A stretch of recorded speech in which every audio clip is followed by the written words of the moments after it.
This is Joe Wang here with more tips and examples on how to live a fruitful life. Today I'll be talking about fruitfulness in realizing it is not too late to change. Because the thing is that a lot of times, especially for me, sometimes I make a decision, and because I make a decision and I feel like I have to stick with that decision, that it's too hard to change, that if I stick in a situation, I cremate myself to that situation, and I feel like and I don't want change.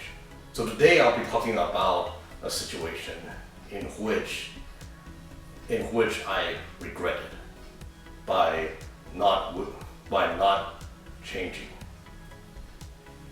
So the thing is that when I was at school in Phoenix, right, Phoenix, Arizona, and the thing was that obviously I was gonna go look for churches, and the thing was that I had this friend who was really on fire for God, like a really strong Christian Christ follower, right? And the thing was that he one of his favorite things to do was to pray. Like he was one of those people who loved to pray, who would just spend hours and hours and in a prayer room, and just pray with a group of friends, right? And the thing was that for me personally, I mean, obviously, I'm a Christian, and I love God, I love Jesus. But the thing is that I do value and know the importance, right, of prayer, because prayer is like the channel for us, human beings, right, us Christians, to connect with, the man upstairs, right?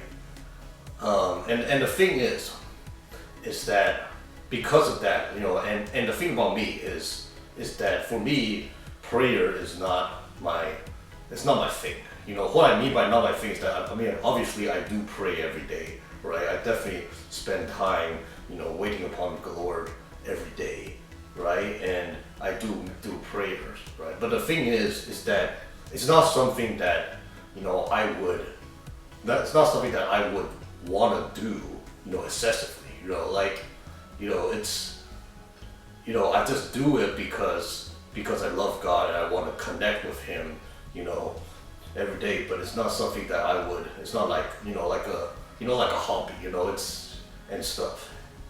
And the thing was that the problem was that his church, right? His church, that was the thing that the church, mainly focuses upon, right? Focuses on, like that's the thing that it mainly, does. Like people just, like have a service, and afterwards they just go up to the, quite a few people just go up to the prayer room, and even the preacher talks a lot about, about prayer and stuff. And the thing was that honestly, like I didn't really like the church. Obviously, I got along with my friends, got along with that friend, obviously, and because he's the person that invited me to the church, and obviously I got along with a few other of his friends. But the thing was that, like, the other things, like the activities, like whenever they like to hang out, it's usually like, oh, they go out to pray, they go out to shops to pray for, for strangers and all stuff. And for me, it's not my style, that's not me, and the thing was that because I started going to the church,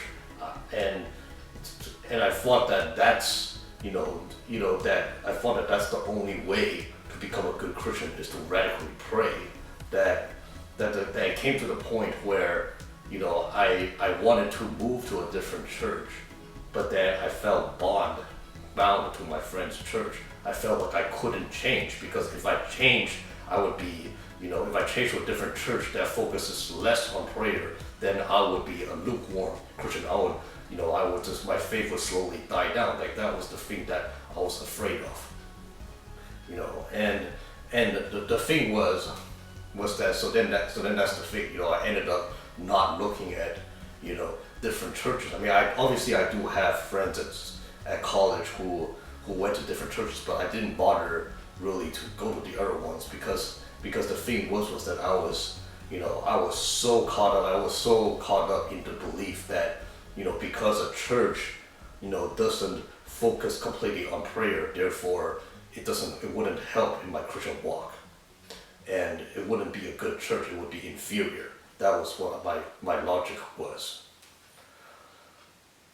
But then looking down into today, you know, I felt like, you know, I definitely regretted my decision, right? Obviously, because the thing was that to me, you know, college is the thing. You know, college is a time where you explore yourself, right? You explore yourself. You of course grow in your faith if you're a Christian, but it's a time that you explore. It's a time that, you know, you grow, and stuff. And the thing is that if you don't see, you know, growth, right? Because like for me, I went there, you know, and because they were so radical in prayer, and they were in such a high level, you know, and they're so much just into prayer, you know, it didn't really match me. You know, I didn't really